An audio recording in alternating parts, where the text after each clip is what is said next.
प्रभु यीशु मसीह के जलाली और सामर्थी नाम में आज दिनांक 5 सितंबर दिन गुरुवार को आप सब श्रोताओं का हम स्वागत करते हैं।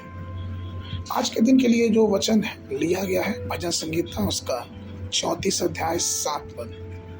वचन कहता है, यहोवा के डरवैयों के चारों ओर उसका दूत छावनी किए हुए उनको बचाता है। प्रिय स्वर्गदूत एक अच्छे योद्धा होते हैं। वे हमारी ओर से परमेश्वर की आज्ञा के अनुसार लड़ते हैं और शास्त्र तो हमें ये भी बताता है कि स्वर्गदूतों की एक असंख्य मंडली भी है। परमेश्वर के परिवार में परमेश्वर ने हम चूंकि उसके बेटे और बेटियां हैं, हमारी सेवा टहल और हमारी रक्षा करने के लिए स्वर्गदूतों को दिया है। भजन संगीता उसका 91, 11 और 12 पद कहता है, क्योंकि वह अपने दूतों को तेरे निमित्त आज्ञा देगा कि जहाँ कहीं तू जाए वे तेरी रक्षा करें। वे तुझको हाथों हाथ उठा लेंगे, ऐसा ना हो कि तेरे पाँव में पत्थर से ठेस लगे। इसलिए वे हमारे लिए संघर्ष करते हैं। एक बार असूर के राजा सनहेरीब ने इस्राएल के राजा हिजकिय्याह के विरुद्ध आकर युद्ध करना चाहा। असूर के सेनापतियों ने इस्राएलियों और इस्राएल के परमेश्वर की निंदा की। हिजकिय्याह के पास सेना न थी कि उसके विरुद्ध वो खड़ा हो, उसके पास साहस भी नहीं था। तब उसने परमेश्वर से प्रार्थना किया। दूसरा राजा उसका 19 अध्याय 14 और 19 पद कहता है कि और हिजकिय्याह ने दूतों के हाथ से पत्र प्राप्त किया और उसे पढ़ा, और हिजकिय्याह यहोवा के भवन में गया और उसे यहोवा के सामने फैलाकर प्रार्थना की।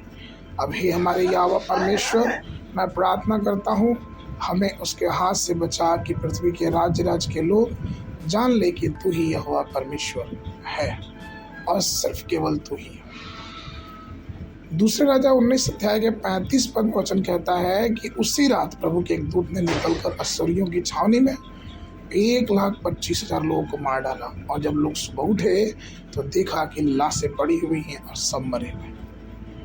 प्रियो, वही परमेश्वर जिसने हिजकिय्याह की प्रार्थना सुनी वो आज भी अपरिवर्तित है। वो बदलता नहीं है, वो जीवित है और वो आज भी हमारी प्रार्थनाओं को सुनता है।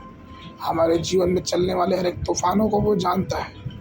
जरूरत इस बात की है कि जिस प्रकार से हिजकिय्याह अपनी सारी बातों को परमेश्वर के सामने ला के रख दिया, हम भी परमेश्वर के सामने अपनी सारी बातों को ला के रख दें, क्योंकि वो परमेश्वर हमारे लिए हर बातों का इंतज़ाम करता है और हर बातों के लिए मार्ग निकालता है। आज के मनन के लिए दानियेल के पुस्तक उसका 12 अध्याय 1 पद। उसी समय मिकाएल नाम एक बड़ा प्रधान जो तेरे जाति भाइयों का पक्ष करने को खड़ा रहता है, वह उठेगा।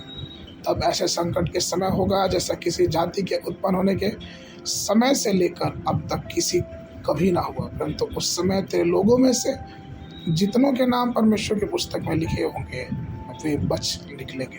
बाइबल अध्ययन के लिए सुबह के समय भजन संगीता उसके 46 से 47 अध्याय, शाम के समय पहला कुरिन्थियों उसका 15 अध्याय 1 पद से लेकर 28 पद तक। परमेश्वर आप सबको आशीष देवे।